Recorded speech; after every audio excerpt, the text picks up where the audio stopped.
Welcome to BB9 news. ముందుగా headlines చూద్దాం. ఎన్నికల ముందు డిక్లరేషన్ లో చెప్పినట్టే ఏఐకి మొదటి ప్రాధాన్యత ఇస్తామన్న Telangana CM. Rail engine, photo camera మొదలుకొని ఇప్పుడు ఏఐకి వచ్చామన్న రేవంత్ రెడ్డి. తెలంగాణలో పెట్టుబడులు పెట్టడానికి అందరికీ అవకాశం ఇస్తున్నామని వెల్లడి. 2 లక్షల కుటుంబాలకు నిత్యావసర కిట్లు పంపిణీ చేస్తామన్న మంత్రి నాదెండ్ల. రేషన్ కార్డులు లేని వారికి ఆధార్ కార్డు ద్వారా లేదా బయోమెట్రిక్ ఆధారంగా కిట్లు పంపిణీ చేస్తామని వెల్లడి. ముంపు ప్రాంతాల్లో 12 గ్యాస్ సర్వీసులు కేంద్రాలు ఏర్పాటు చేస్తామన్న మంత్రి. విజయవాడపై బుడమేరు పంజా. వరద ముంపునకు గురైన లక్షలాది మంది ప్రజలు. జగన్ ముసలి కన్నీరు కార్చడానికి వచ్చాడన్న దేవినేడు ఉమా. జగన్ విషం చిమ్మేందుకే వచ్చాడంటూ విమర్శలు.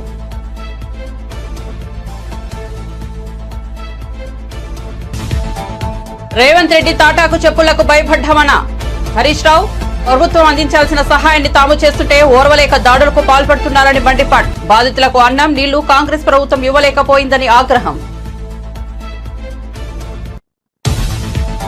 ఎమ్మెల్యే కోనేటి ఆదిమూలం తనను లైంగికంగా వేధించాడంటూ మీడియా ముందుకు వచ్చిన ఓ మహిళ. సోమాజిగూడ ప్రెస్ క్లబ్ లో వివరాలు వెల్లడి. లైంగిక వేధింపుల ఆరోపణలతో టీడీపీ నుండి ఆదిమూలం సస్పెండ్.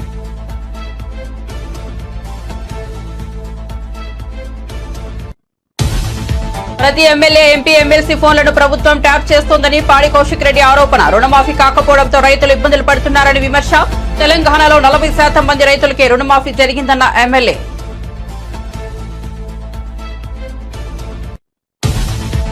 విజయవాడ కలెక్టర్ కార్యాలయంలో సీఎం చంద్రబాబును కలిసిన ఒంగోలు ఎంపీ. వరద బాధితుల సహాయార్థం ముఖ్యమంత్రి సహాయ నిధికి 1,50,00,000 విరాళం అందజేత.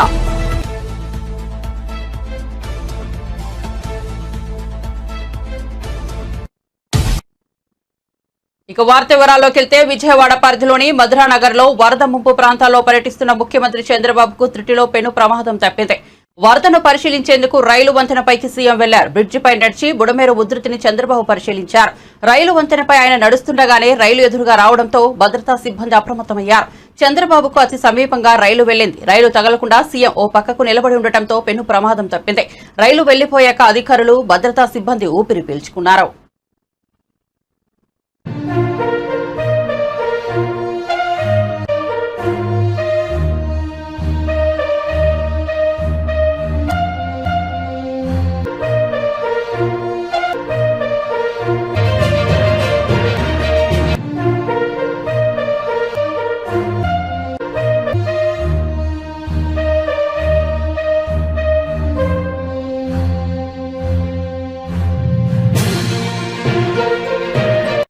ఎన్నికల ముందు డిక్లరేషన్ లో చెప్పినట్లే ఏఐకి మొదటి ప్రాధాన్యత ఇస్తున్నామని సీఎం రేవంత్ రెడ్డి అన్నారు. హైదరాబాద్ ఇంటర్నేషనల్ కన్వెన్షన్ సెంటర్ లో రేపు సదస్సు జరగబోతోంది. ముఖ్యమంత్రి రేవంత్ రెడ్డి, ఐటీ పరిశ్రమల శాఖ మంత్రి శ్రీధర్ బాబు ఈ సదస్సును ప్రారంభించారు. ఆర్టిఫిషియల్ ఇంటెలిజెన్స్ అందరికీ అందుబాటులో రావాలనే ఉద్దేశంతో ప్రభుత్వం ఈ సదస్సును నిర్వహిస్తోంది. గ్లోబల్ సమ్మిట్ లో ఏఐ రోడ్ మ్యాప్ ను ముఖ్యమంత్రి రేవంత్ రెడ్డి విడుదల చేశారు. ఇదే సదస్సులో రేవంత్ రెడ్డి మాట్లాడుతూ, ఐటీ రంగంలో ప్రపంచంలోని ప్రతి ఒక్కరి దృష్టిని ఆకర్షించేందుకు అత్యంత ప్రతిష్టాత్మకంగా ఈ సదస్సు నిర్వహిస్తున్నట్లు తెలిపారు. హైదరాబాద్ లో నిర్మించనున్న 4 నగరంలో 200 ఎకరాల విస్తీర్ణంలో ప్రతిష్టాత్మకంగా ఏఐ సిటీని ఏర్పాటు చేయాలని నిర్ణయించినట్లు తెలిపారు. రైల్ ఇంజిన్, ఫోటో కెమెరా మొదలుకొని ఇప్పుడు ఏఐకి వచ్చామన్నారు. క్రమంగా technology పెరుగుతోందన్నారు. The first aeroplane changed the world forever. The innovation of electricity, or bulb, TV, camera, computer, they all change the world. Today, a greatest of technology innovation is here, artificial intelligence. When any new technology comes, it brings both hope and fear. Hope of how it will make our lives better, and fear of disruption of jobs.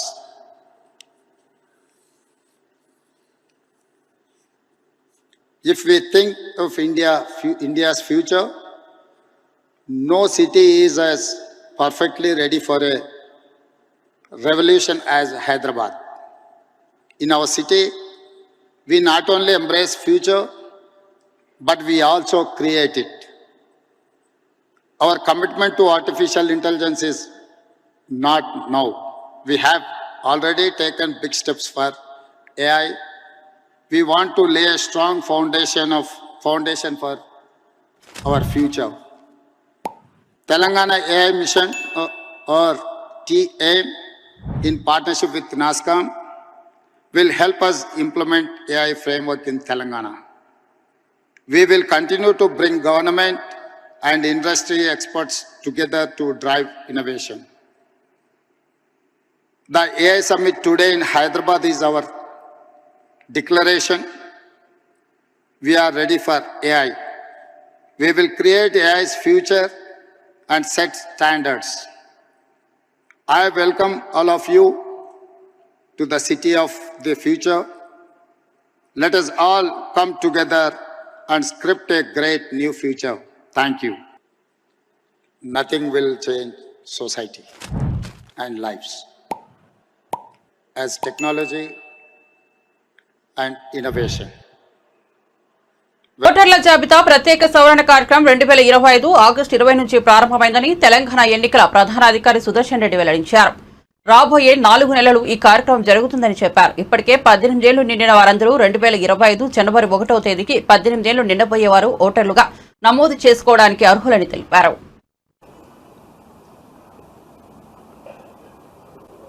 60 to 70%. అప్పటికే 60 to 70% పూర్తయింది. Sir ఈ ఓట్లకు సంబంధించినటువంటి mandatory కాదు. Election commission of India ఆదేశాల ప్రకారము it should not be made mandatory, it's optional అని చెప్పారు వాళ్ళు. Irrigation has been done. We have to go for additional polling station. అదొకటి చేయాలి. తర్వాత పోలింగ్ స్టేషన్స్ కొన్ని స్కూల్స్లో పాడైపోయిన బిల్డింగ్ ఉంటే వాటిని మార్పు చేసుకోవడానికి కూడా అవకాశం ఇది. తర్వాత అన్ని పోలింగ్ స్టేషన్స్ కింద గ్రౌండ్ ఫ్లోర్లోనే ఉండాలి. ఎక్కువ భాగం 99-100% ఇట్ విల్ బి గ్రౌండ్ ఫ్లోర్లోనే ఉంటుంది. ఎక్కడైనా ఫస్ట్ ఫ్లోర్లో ఉన్నట్టయితే దాన్ని మార్చుకొని గ్రౌండ్ ఫ్లోర్కి తీసుకురావాలి. ఎక్కువ 98% మొత్తం గవర్నమెంట్ బిల్డింగ్స్లోనే ఉన్నాయి. కేవలం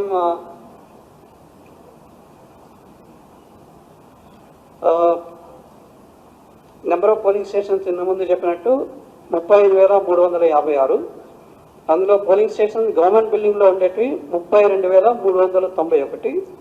నాన్ గవర్నమెంట్ బిల్డింగ్స్ అనేవి 2965. ఎక్కడైతే గవర్నమెంట్ బిల్డింగ్స్ లేదు, యూజువల్గా అది సిటీస్లోనే ఉంటుంది, పట్టణ ప్రాంతాల్లోనే ఇది ఉండొచ్చు. 2965 అనేది ప్రైవేట్ బిల్డింగ్స్లో ఉంటుంది.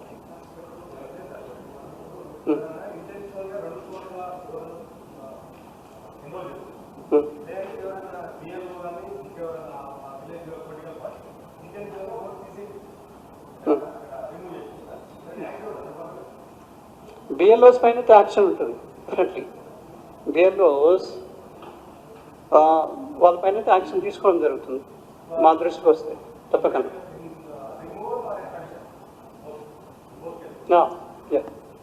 Wrong removal, correct, wrong removal, అది రాంగ్ రిమూవల్ మా దృష్టికి వస్తే మేము ఇచ్చి వాళ్ళని కరెక్ట్ చేయమని చెప్తాము.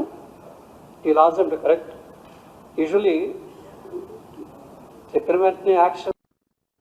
టీడీపీ సీనియర్ నేత దేవినేని ఉమా టీడీపీ కార్యాలయంలో మీడియాతో మాట్లాడుతూ మాజీ సీఎం జగన్ పై తీవ్రస్థాయిలో ధ్వజమెత్తారు. దెయ్యాలు వేదాలు వల్లించినట్లు జగన్మోహన్ రెడ్డి ముసలి కన్నీరు కార్చడానికి విజయవాడ నగరంలో పట్టుమని కొన్ని నిమిషాల్లో ఓదార్పు కార్యక్రమం చేశాడని పేర్కొన్నారు. పనిచేసే ప్రభుత్వం మీద విషం చిమ్మేందుకు కుట్రలు కుతంత్రాలతో నీచపు బుద్ధితో వచ్చాడని విమర్శించారు. గత 5 ఏళ్లలో అన్ని వ్యవస్థలను నాశనం చేశారని మండిపడ్డారు. బుడమేరు డైవర్షన్ కాలువ నుంచి 37,555 క్యూసెక్ల వరద ప్రవాహాన్ని కృష్ణానదికి తరలించడానికి 464 కోట్లతో చంద్రబాబు టెండర్లు పిలిపించారని, పనులు మొదలుపెట్టారని, దాదాపు 150 కోట్ల వరకు ఖర్చు పెట్టారని దేవినేని ఉమా వెల్లడించారు. తట్టుకొని ఈరోజు చంద్రబాబు నాయుడు గారి ప్రభుత్వం గత 5-6 రోజులుగా కూటమి ప్రభుత్వం అన్ని విధాలుగా కూడా వరద బాధితులకి సహాయాన్ని అందిస్తూ స్వయంగా చంద్రబాబు నాయుడు గారే కలెక్టరేట్లో బస్ చేసి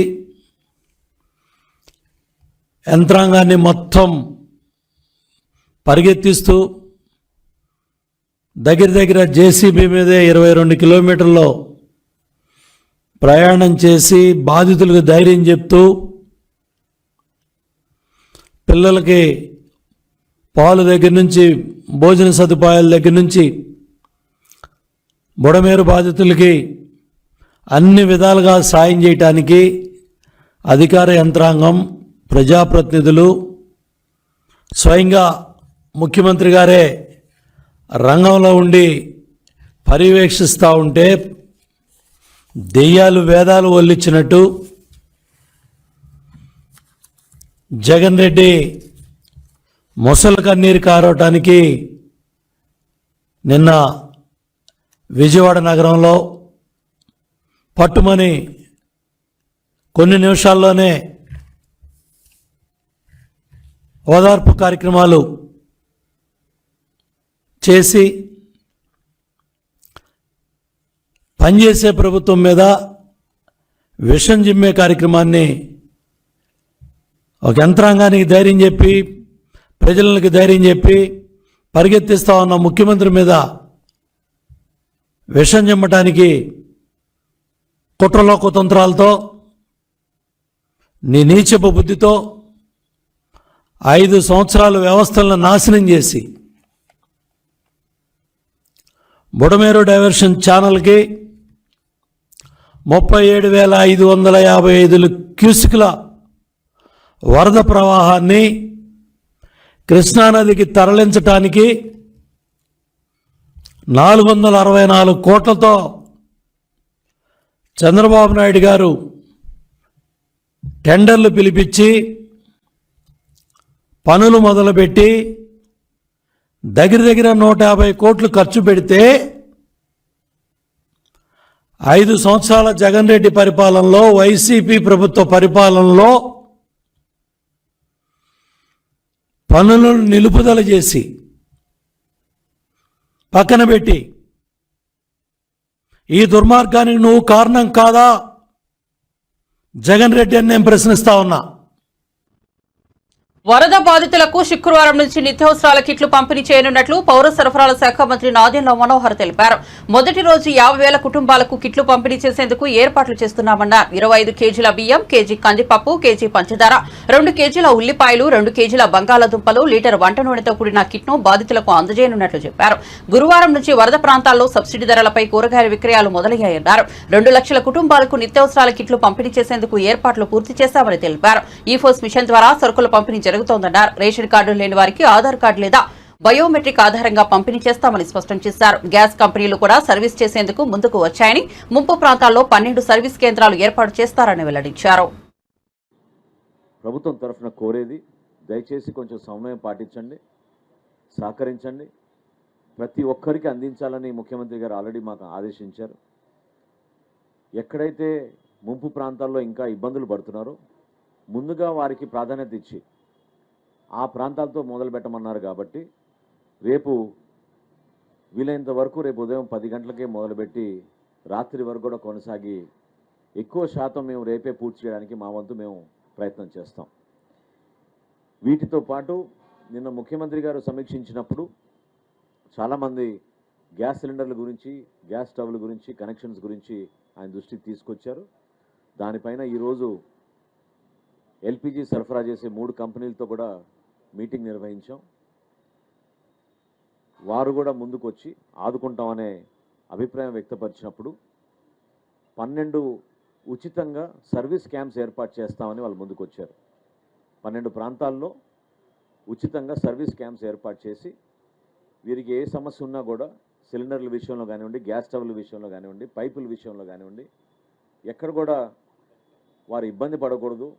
అనవసరంగా వాళ్ళు వెళ్ళి మళ్ళీ ఇంకోసారి టెక్నీషియన్స్ కోసమో సర్వీస్ పీపుల్ కోసం వెతుకోవాల్సిన అవసరం లేకుండా 12 ప్రాంతాల్లో ఈ ఎల్పిజి సరఫరా చేసే కంపెనీస్ 3 కూడా ఐఓసిఎల్, బీపీసీఎల్, హెచ్పిసిఎల్ వీళ్ళు 3 కూడా రేపు ఉదయం నుంచి వారు కూడా ఈ ఉచితంగా ఈ సర్వీస్ క్యాంప్స్ ఏర్పాటు చేస్తామని వాళ్ళు కూడా ముందుకు వచ్చారు. వారికి కూడా ప్రత్యేకంగా ధన్యవాదాలు. ఇందాక నేను చెప్పినట్టు ఈ 25 కిలోలు బియ్యం ఒక బస్తా అయితే మిగతా సరుకులు అన్నీ కూడా కలిపి ఒక బస్తాలో మేము పొందుపరిచి లీటర్ పామాయిల్తో పాటు ప్రతి ఇంటికి కూడా మేము సరఫరా చేసే విధంగా ఉచితంగా ఏర్పాటు చేశాం. మరొకసారి ప్రజలందరినీ కూడా నేను కోరేది 179 వార్డు సచివాలయాల్లోనూ 3 గ్రామ సచివాలయాల్లో కూడా ఈ సరఫరా జరుగుతుంది. దయచేసి బాపట్ల మాజీ ఎంపీ వైఎస్ఆర్సీపీ నేత నందిగాం సురేష్ ను ఆంధ్రప్రదేశ్ పోలీసులు అక్రమంగా అరెస్ట్ చేశారు. అరెస్టుపై నందిగాం సురేష్ భార్య బేబీ లలిత మీడియాతో మాట్లాడారు. నా భర్త మీద అక్రమ కేసులు పెట్టేందుకు పోలీసులు సిద్దమవుతున్నారన్నారు. ఆయనకు ఏమైనా జరిగితే అందుకు సీఎం చంద్రబాబుదే బాధ్యత అన్నారు. వైఎస్ఆర్సీపీ అధినేత వైఎస్ జగన్మోహన్ రెడ్డి అంటే నా భర్తకు అభిమానం. అదే చంద్రబాబుకు నచ్చడం లేదు. ఈ రాష్ట్రంలో అరెస్టు చేసేంత తప్పులు చేశారంటే అందులో మొదట ఉండేది చంద్రబాబేనని అన్నారు. సింగనగర్ సాక్షిగా చంద్రబాబును అరెస్టు చేయాలని అన్నారు. కూల్చేదానిలో టీడీపీ పార్టీ ఆఫీస్ కూల్చేదానిలో ఏ మీడియాలోనైనా లేకపోతే ఏ నందిగం సురేష్ గారు ఉన్నట్టు ఏ ఒక్క సాక్ష్యమైనా ఉంటే ఇదిగో నందిగం సురేష్ గారు ఎలా ఉన్నారు, ఇదిగో ఫోటో అని చూపించవచ్చు కదా. ఇది పర్సనల్గా రాజకీయ కక్షపూరితంగానే నా భర్తని అరెస్ట్ చేశారు. ఈ స్టేషన్లో నా భర్తకి ఏదన్నా జరిగితే ఈ రోజు వరకు తను చాలా హెల్దీగా లోపలికి వెళ్ళారు, చాలా యాక్టివ్గా ఉన్నారు. ఏ చిన్న ఇబ్బంది ఉండి ఆయన బయటకు వచ్చినా సరే నేను చంద్రబాబు నాయుడు మీద హైకోర్టు కాదు సుప్రీంకోర్టుకు కూడా వెళ్ళి నేను చంద్రబాబు నాయుడు మీదే కేసు పెడతాను. మీద అక్రమంగా ఒక కేసుని ఇప్పుడు బనాయించి 3 సంవత్సరాల క్రితం దాడి జరిగినప్పుడు ఎవరెవరు దానిలో పాల్గొన్నారో పోలీసులు విచారణ చేశారు. అనుమానితులందరినీ పట్టుకున్నారు, చట్టపరమైన చర్యలన్నీ తీసుకున్నారు. నేను ఒక మాజీ ఎమ్మెల్యేని, మా పార్టీకి సంబంధించిన ఎస్సీ విభాగ రాష్ట్ర అధ్యక్షుడినయ్యా, కనీసం వెళ్ళి చూసొస్తానని అడిగినా కూడా గంట సేపటి నుంచి ఎస్ఐ స్థాయి వ్యక్తులను బతిమలాడుతున్నా కూడా కాలు ముందుకు వేయనీయలేదు. కనీసం పోలీస్ స్టేషన్ గేట్లో కూడా మమ్మల్ని రానిలేదు. అంటే అంటరానితనం, మాలా మాదిగలు అరెస్ట్ కాబడితే కూడా పలకరించే దిక్కుమొక్కులేని ఈ రాష్ట్రంలో మా దయనీయమైన పరిస్థితిని ఈ రాష్ట్ర ప్రజలందరికీ విన్నవిస్తున్నాం. మీరు 3 సంవత్సరాలు విజయవాడ వరద బాధితులకు ముఖ్యమంత్రి సహాయ నిధికి ప్రకాశం జిల్లా ఒంగోలు ఎంపీ మాగుంట శ్రీనివాసులరెడ్డి 1,50,00,000 లక్షలు విరాళం అందజేశారు. విజయవాడ వరద బాధితుల సహాయార్థం విజయవాడలోని కలెక్టర్ కార్యాలయంలో ముఖ్యమంత్రి నారా చంద్రబాబు నాయుడుని కలిసి 1,50,00,000 రూపాయల చెక్కును ఒంగోలు పార్లమెంట్ సభ్యులు మాగుంట శ్రీనివాసులరెడ్డి మరియు మాజీ పార్లమెంట్ సభ్యులు స్వర్గీయ మాగుంట సుబ్బరామరెడ్డి అల్లుడు ఆనం శివకుమార్ రెడ్డిలు అందజేశారు.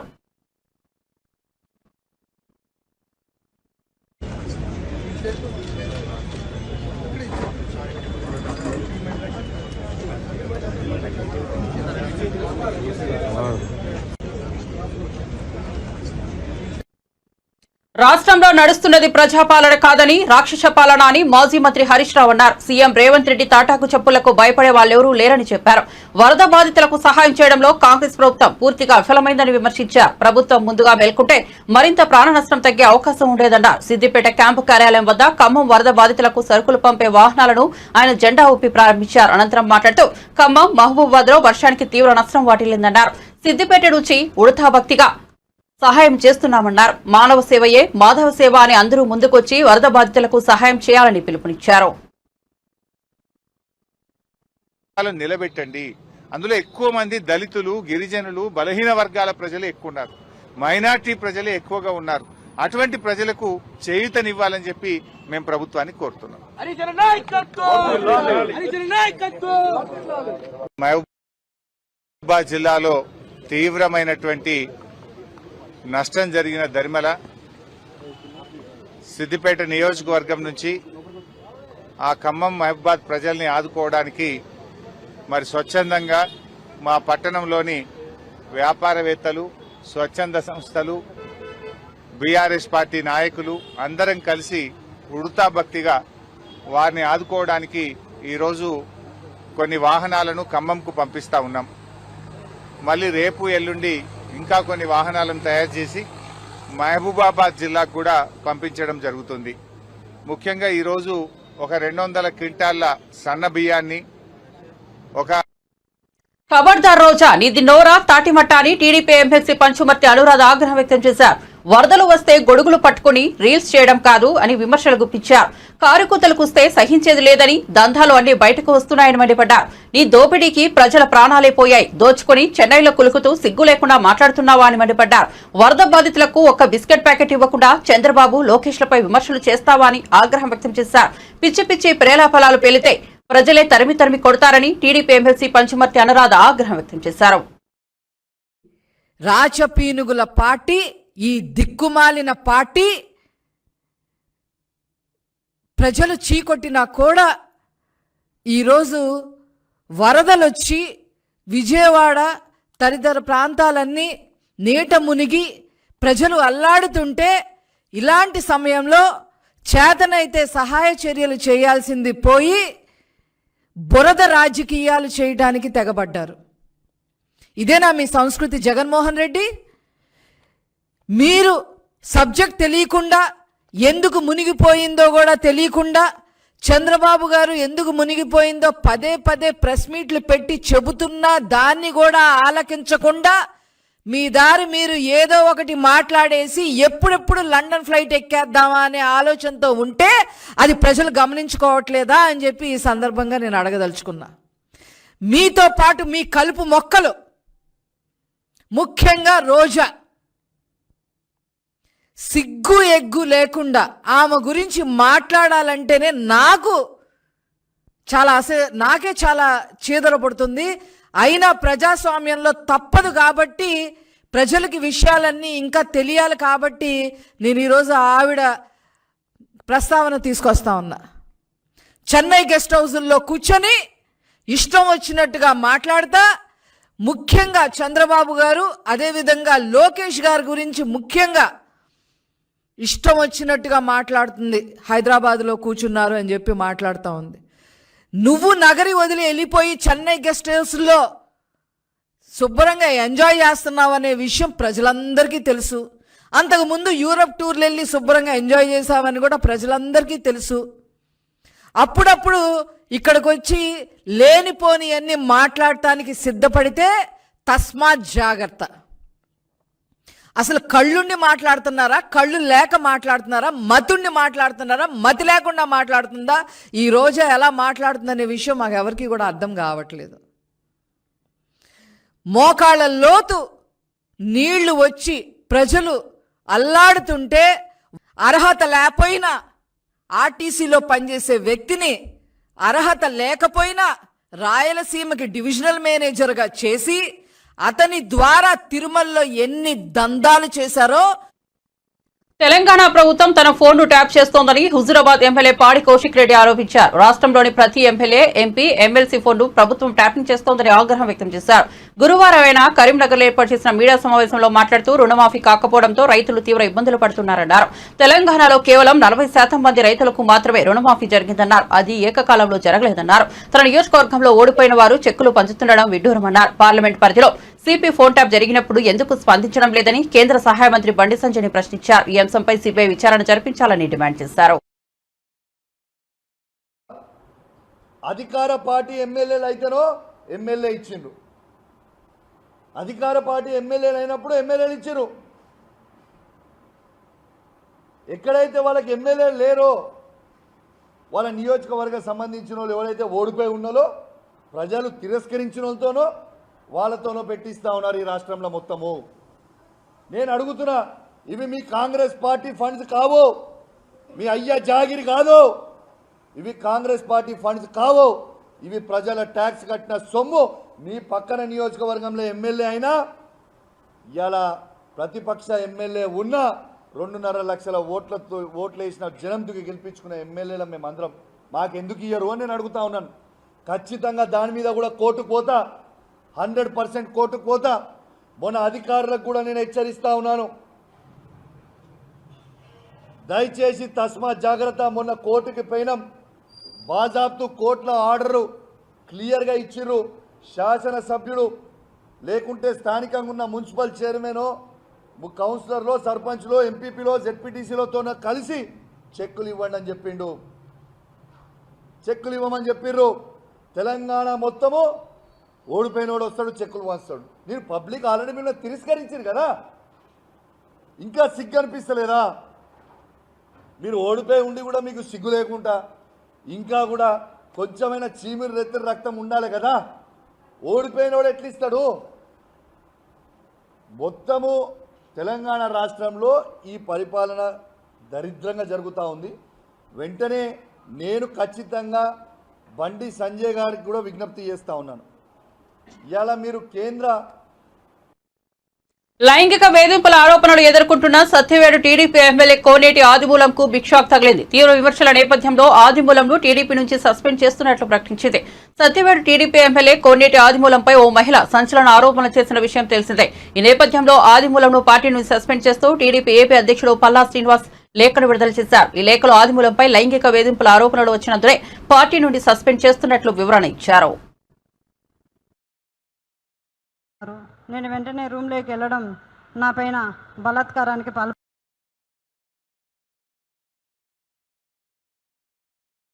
రోజు ఎమ్మెల్యే అయిన తర్వాత భీమాస్ ప్యారడైస్ తిరుపతికి రావాలని చెప్పి కోరగా నేను ఎమ్మెల్యే గారు ఏదో అర్జెంటుగా రమ్మంటా ఉన్నాడని చెప్పి నేను కార్ బుక్ చేసుకొని అక్కడికి వెళ్ళడం జరిగింది.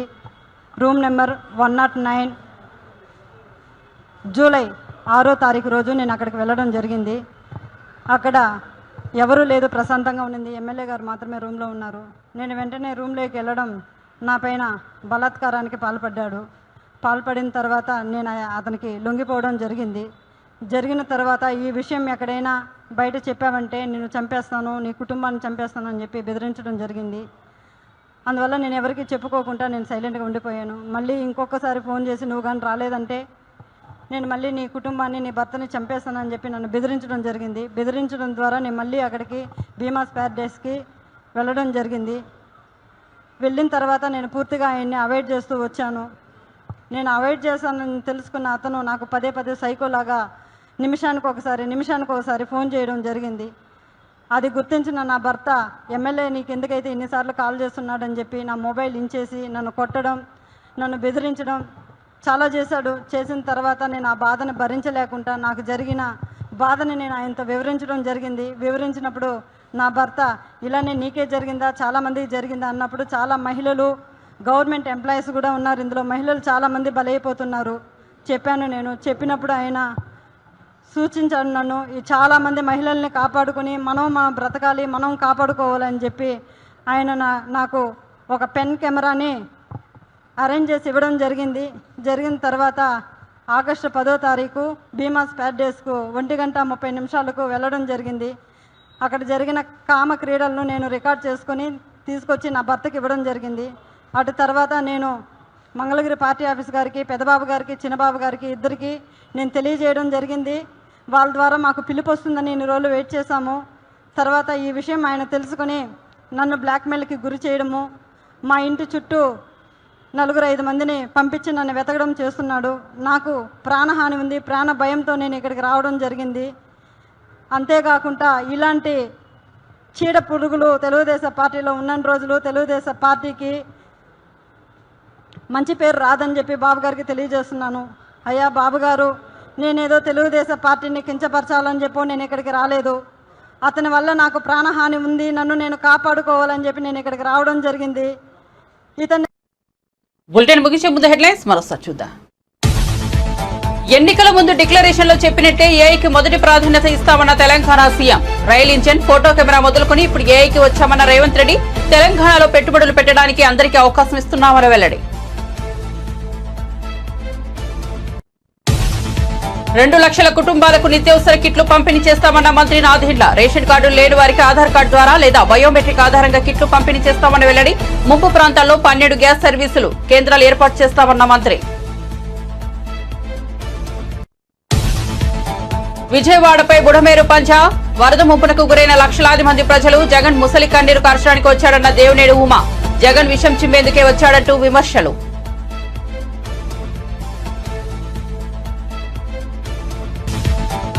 రేవంత్ రెడ్డి తాటాకు చెప్పులకు భయపడ్డామన్న హరీష్ రావు.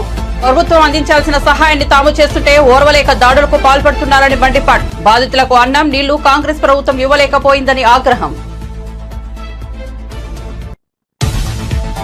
ఎమ్మెల్యే కోనేటి ఆదిమూలం తనను లైంగికంగా వేధించాడంటూ మీడియా ముందుకొచ్చిన ఓ మహిళ. సోమాజిగూడ ప్రెస్ క్లబ్ లో వివరాలు వెల్లడి. లైంగిక వేధింపుల ఆరోపణలతో టీడీపీ నుండి ఆదిమూలం సస్పెండ్.